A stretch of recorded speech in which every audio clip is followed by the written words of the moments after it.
희망이 있기에 가야 할 길이 있습니다.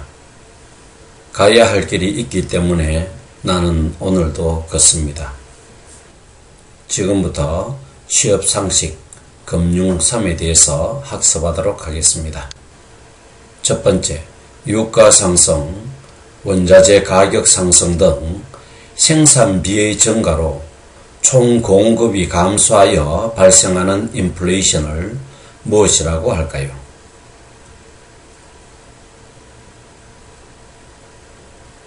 정답은 비용 인상 인플레이션입니다. 비용이 인상되게 되면 공급이 감소하게 되며 당연히 재화의 가치가 올라가게 되어 인플레이션이 발생하는 것이겠지요. 밑에 그래프를 보면 맨 처음 S1 공급 곡선에서 유가 상승으로 인해서 생산량을 줄이게 되어집니다. 그래서 S2 공급 곡선으로 줄어들게 되는 현상이 나타나는 것이죠. 두 번째, 인플레이션의 한 유형으로 정부 지출의 증가나 통화량의 증가 등 총 수요가 초과하여 발생하는 인플레이션을 무엇이라고 할까요?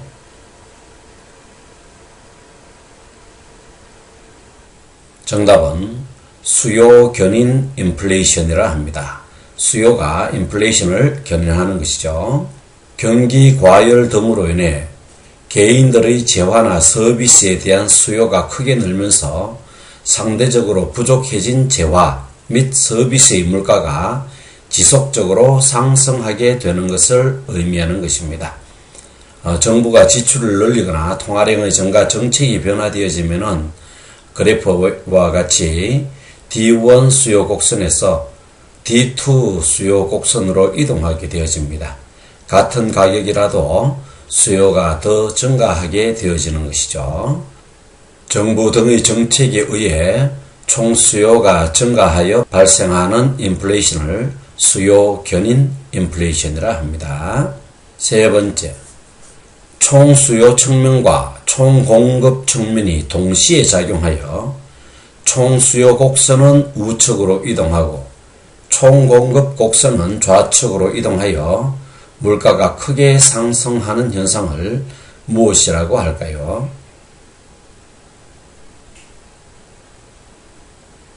정답은 혼합형 인플레이션입니다. 원자재 등의 상승으로 인해 공급이 줄어들게 되고 또 국가 정책에 의해서 수요가 증가되어지는 현상이 동시에 발생하여 인플레이션을 크게 발생시키는 것을 혼합형 인플레이션이라 합니다. 네 번째, 인플레이션 해결 방식의 하나로 임금 상승이 물가 상승의 주 원인인 경우 임금 상승률의 상한선을 정하는 등 생산성 향상을 초과하는 요소 비용 상승을 막기 위한 이 정책을 무엇이라 할까요?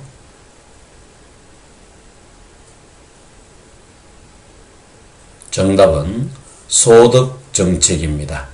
임금이 많이 상승하게 되어지면 통화가 많이 풀리게 되어지고 이로 인해 인플레이션이 발생하게 되어집니다. 그러므로 임금의 상승을 억제함으로써 시중의 소비량을 줄이는 효과를 주어 인플레이션을 억제하는 정책, 즉 소득을 제한하는 정책이 되어집니다. 다섯 번째, 인플레이션 해결 방식의 하나로 특정 산업의 저생산성이 물가 상승의 원인인 경우 해당 분야의 생산성 증가를 위한 유통구조 개선, 근대화 촉진 등의 구조 정책을 취하는 것을 무엇이라 할까요?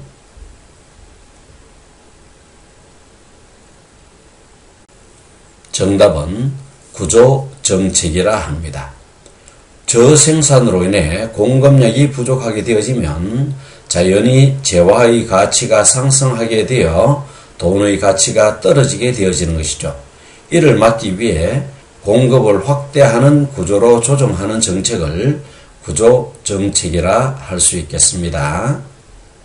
여섯 번째, 인플레이션 해결 방식의 하나로 물가 상승이 독과점의 형성에서 기인한 경우 정부가 이들 기업에 대한 적절한 규제를 가함으로써 공정거래의 성립 및 기업 간 자유 경쟁을 조장하는 정책을 무엇이라고 할까요?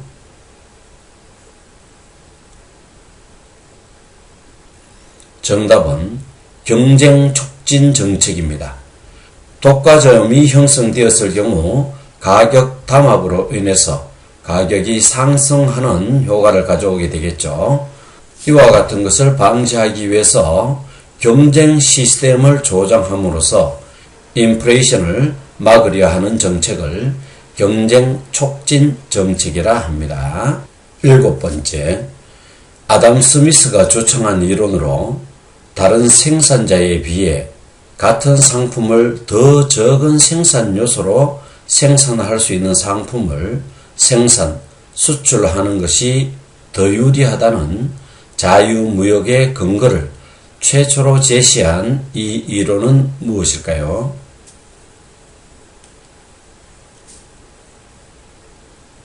정답은 절대 우위론이 되어집니다.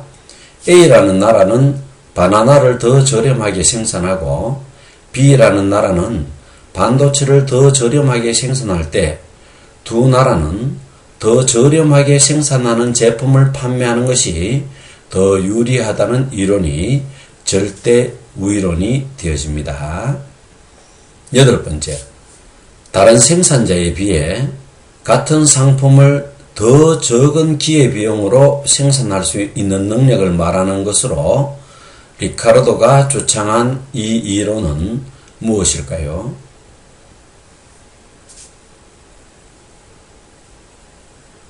정답은 비교 우위론입니다.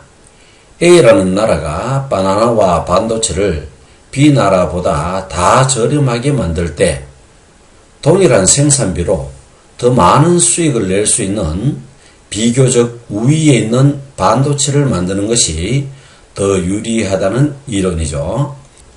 아래 표를 잠시 살펴보면 A라는 나라는 B나라보다 반도체와 바나나를 생산할 때 모두 우위에 있지만 특화되어진 상품 반도체만 2개 판매했을 때 오히려 모두 다 생산하는 것보다 20원의 생산비를 절감하여 이익을 낼 수가 있습니다. B나라의 입장에서는 바나나 생산비 110원과 반도체 생산비 120원 중에 특화되어진 110원을 판매하면은 오히려 10원의 생산비를 줄일 수 있고 이익이 되어질 수 있다는 것이죠. 그러므로 A나라는 비록 두 제품 모두 생산비가 적게 들지만 반도체를 2개 생산하는 것이 더 이익이고 B나라는 모두 다 불리하지만 충분히 110원으로 2개의 제품을 만들어 판매함으로써 생산비 절감으로 10원의 이익을 내어 서로 교역을 할 수 있다는 그런 이론이 바로 비교 우위론이 되어집니다. 9번째, 1953년 레온티F의 조사에 따르면 자본이 풍부했던 미국이 자본 집약적인 상품을 수출하고 노동 집약적인 상품을 수입할 것이라는 예상과는 달리 자본 집약적인 재화를 수입하고 노동 집약적인 재화를 더 많이 수출하여서 나온 이 이론을 무엇이라고 할까요? 정답은 레온티F의 역설입니다. 보통은 자본이 없는 후진국에서 적은 인건비를 이용하여 노동 집약적인 상품을 만드는 것이 일반적이지만 고도의 기술을 요하는 노동 집약적 상품이 오히려 수익을 더 많이 창출할 수 있다는 것에서 출발되어진 이론이죠. 그 이유를 다시 한번 살펴보면 미국은 고생산성 노동력이 풍부하므로 노동 집약적 상품을 더 많이 수출하였으며 노동 생산성의 차이를 인정함으로써 생산 요소의 질적 차이를 인정하였다는 것입니다. 즉, 선진국의 노동 생산 질의 향상으로 인한 노동 집약적 상품 생산 수출이 더 이익이 났다는 것이죠. 레몬티를 먹고 F 학점을 맞았나요? 레온티 F의 역설입니다.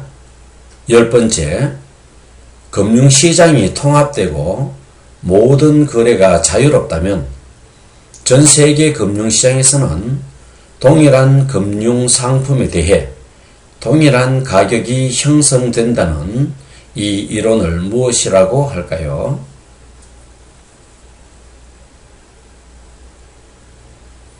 정답은 이자평가설입니다.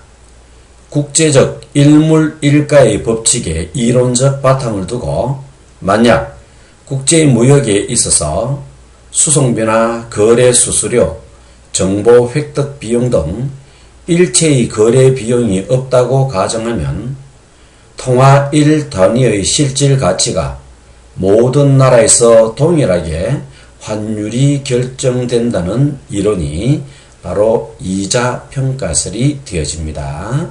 11번째, 환율이 양국 통화의 구매력에 의하여 결정된다는 이론으로 균형 환율 수준 혹은 변화율은 각국의 물가 수준을 반영하여야 한다는 이론을 무엇이라고 할까요?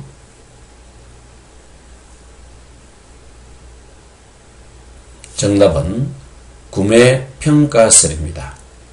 구매평가설은 완전 자유무역하에서 성립하며 외국 통화의 구매력과 자국 통화의 구매력 비율에 의해 환율, 즉 화폐의 교환 비율이 결정되어진다는 이론입니다.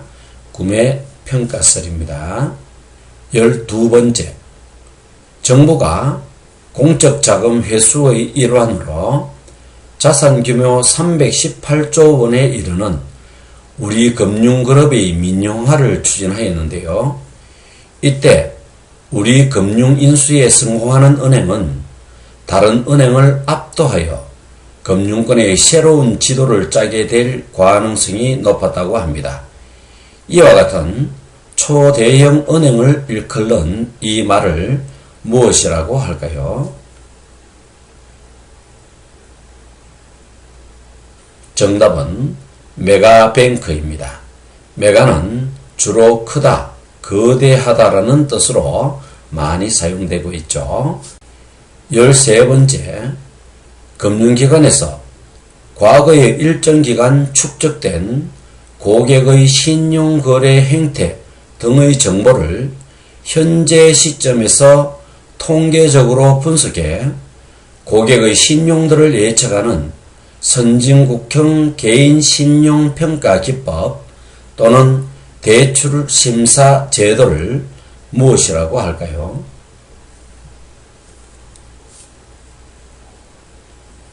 정답은 CSS 개인신용평가 시스템입니다. CSS는 Credit Scoring 시스템의 약자입니다. 신용을 점수화한 시스템이죠. 평가 내용은 개인 신상 정보, 거래 실적 정보, 신용 거래 불량 정보, 신용 한도, 신용 소진, 연체, 이와 같은 신용을 점수화하여 신용평가를 하는 시스템을 의미하는 것입니다. CSS, Credit Scoring System. 잘 기억하도록 합시다. 14번째, 은행은 예금자들로부터 얻은 예금을 기업과 개인에게 대출하거나 채권, 주식 등에 투자를 합니다. 예금주의 입장에서 은행의 위험자산 비중을 확인해 볼 필요가 있는데요. 이때 국제결제은행이 표준안으로 제시하는 이 방법에 의해 자기 자본의 위험성 정도를 확인할 수 있는 이것을 무엇이라고 할까요?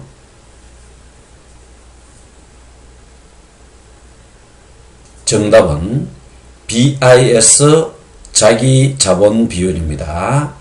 Bank for International Settlement의 약조가 되어지죠.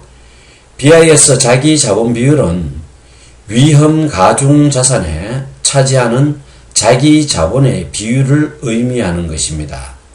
자기 자본은 기업이 장기적으로 운용할 수 있는 안정된 자본이므로 이 비율이 높을수록 기업의 재무 구조가 건전하다고 할 수 있습니다. BIS 자기 자본 비율입니다.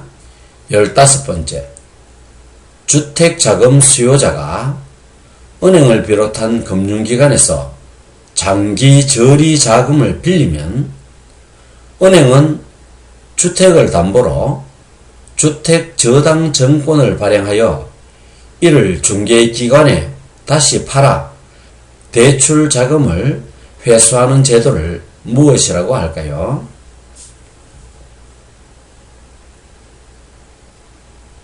정답은 모기지론이라고 합니다. 일반 대출이 만기가 될 때까지 자금이 묶이는 것과는 달리 은행은 대출할 때 취득한 저당권을 담보로 정권을 발행하고 유통시켜 또 다른 대출 자금을 마련할 수 있는 특징이 있습니다. 보통 주택 구입 자금 대출과 주택 담보 대출 두 종류가 있는데요. 대출 한도에 제한이 없으며 대출 기간은 최장 30년이 되어집니다. 16번째, 이미 집을 가진 사람에게 이를 담보로 생활 자금을 빌려주는 이것을 무엇이라고 할까요?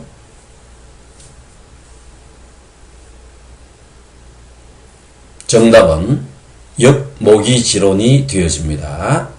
역모기지론은 주로 집은 있지만 소득이 없는 노년층이 주택을 은행에 담보로 맡긴 후 연금 형태의 대출을 받아 생활비로 쓰고 만기에 원금과 이자를 한꺼번에 갚거나 주택 처분권을 은행에 넘기는 것을 말하는 것입니다. 오늘도 희망을 향해 내딛는 한 걸음, 결국은 희망을 현실로 바꾸게 하는 묘약이 되어집니다. 오늘 한 걸음 내딛은 당신이 바로 승리자입니다. 대단히 수고 많으셨습니다.